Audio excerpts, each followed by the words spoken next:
성부와 성자와 성령의 이름으로 아멘. 참 예수님, 오늘은 연중제 27주간입니다. 오늘 복음 말씀은 포도박 소작인의 비유입니다. 초대교회에서는 이 말씀을 이렇게 해석했습니다.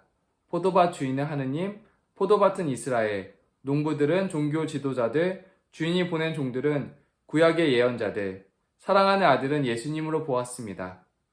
주인이 포도밭을 악한 농부들로부터 빼앗아 다른 사람들에게 넘겨준 것은 이스라엘로부터 이방인 또는 그리스도 교회로 구원의 기회가 넘어갔다는 것으로 이해했습니다. 그리고 종교 지도자들이 죽인 예수님을 하느님께서 다시 부활시키셨다는 사실을 드러내기 위해 시편을 첨가했습니다. 종교 지도자들은 오늘 말씀이 자기들에게 하는 말씀임을 알아들었고 그 말씀을 듣기를 거부하고 예수님을 붙잡으려고 했습니다. 종교 지도자들은 예언자들의 말도 듣지 않았고 예수님의 말도 듣지 않았으며 심지어 예수님을 죽입니다. 그들이 듣기 싫어했던 말들은 그들을 구원으로 이끄는 말이었습니다. 오늘 말씀을 교훈 삼아서 듣기 싫은 말을 어떻게 받아들여야 하는지 보려고 합니다. 요나서의 백성들은 회개하라는 듣기 싫은 말을 잘 들었습니다. 요나가 니네베를 가로지르며 외쳤습니다. 이제 40일이 지나면 니네베는 무너진다. 이 경고의 말씀에 니네베 사람들은 하느님을 믿었습니다. 그들은 단식을 선포하고 가장 높은 사람부터 가장 낮은 사람까지 자루옷을 입었습니다. 하느님께서는 그들이 악한 길에서 돌아서는 모습을 보셨습니다.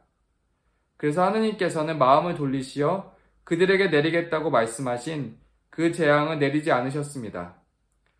회개에서 모두가 자루옷을 뒤집어 쓰는 모습을 보여주었습니다. 하느님의 재앙이 멈추었습니다. 요나서에서처럼 듣기 싫은 말이라도 그 사람의 영혼을 구하는 말이었습니다. 저는 수도 생활을 하면서 가장 듣기 싫은 말이 있었습니다. 그 말은 그 말대로 하기 싫고 받아들이기 싫다는 의미입니다. 선배 수사님들은 수도원에 함께 입회한 동기 수사와는 다른 수사님들보다 더 우애 있게 지내야 한다고 자주 이야기했습니다. 저는 동기 수사와는 성향이 많이 달랐기 때문에 친해지기가 어려웠습니다. 그리스도를 따른다는 공통점만 있을 뿐 모든 것이 달랐습니다. 오랫동안 마음을 열지 못했고 다른 수사님들과 잘 지내면 된다고 생각했습니다. 한 수사님의 이야기에 마음에 닿았습니다. 그 수사님은 동기 수사와 배를 타고 가다가 물에 빠졌습니다. 두 수사님은 죽을 위험에서 살아났습니다. 물에서 나오자마자 두 수사님은 사이가 좋지 않았지만 서로 화해했습니다. 죽을 수도 있었는데 서로 화해하며 못 지낼 이유가 있을까? 라고 생각한 것입니다. 저는 언젠가 그 수사님들처럼 마음을 나누면 좋겠다는 지향이 있었고 조금씩 마음을 열면서 지금은 친하게 지내고 있습니다. 복음에서는 종교 지도자들에게 소출을 내라고 합니다. 예수님의 하느님 나라를 따르라는 의미입니다. 그들은 하느님의 나라를 거부했고 예수님을 죽이기까지 합니다. 그들은 예수님의 하느님의 나라가 듣기 싫었고 받아들이고 싶지 않았습니다.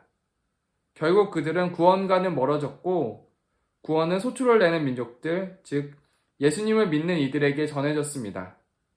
듣기 싫은 말을 듣는 것은 참 힘들고 어려운 일입니다. 하지만 그 말은 우리를 구원으로 이끄는 말입니다. 많은 수사님들 친교의 권고는 참 듣기 싫었습니다. 마음을 연다는 것은 기존의 나에게서 죽는다는 의미였습니다. 그만큼 마음을 열기가 어렵습니다.